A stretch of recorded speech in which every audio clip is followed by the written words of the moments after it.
ઝારખંડની રાજધાની રાંચીમાં એક નવું વિદ્યાર્થી આંદોલન ચાલી રહ્યું છે। જેપીએસસી અને જેએસએસસી સીજીએલ પરીક્ષાઓમાં પેપર લીક, ઓએમઆર શીટમાં ધાંધલી અને ગેરરીતિઓના ગંભીર આરોપો સામે યુવાનોમાં ભારે રોષ જોવા મળી રહ્યો છે।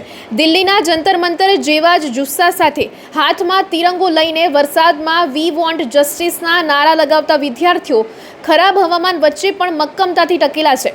મંચ પરથી અનિશ્ચિત મુદતના ઉપવાસ સાથે શરૂ થયેલું આ પ્રદર્શન સોમવારે છઠ્ઠા દિવસમાં પ્રવેશતા વધુ ઉગ્ર બન્યું છે। સોશિયલ મીડિયાના યુગમાં યુવાનોની એકજૂથતાએ તેને જોતજોતામાં રાજ્યવ્યાપી જન આંદોલનમાં ફેરવી દીધું।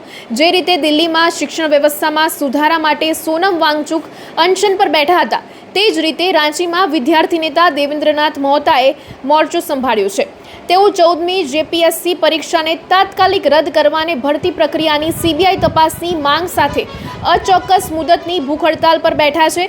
જેમ જેમ દિવસો વીતી રહ્યા છે તેમ હેમંત સોરેન સરકાર પર વહીવટી અને રાજકીય દબાણ વધી રહ્યું છે। આ આંદોલનને હવે રાષ્ટ્રીય સ્તરે વિદ્યાર્થીઓના હિતમાં અવાજ ઉઠાવતી કોકરોચ જનતા પાર્ટીનું પણ સમર્થન મળ્યું છે।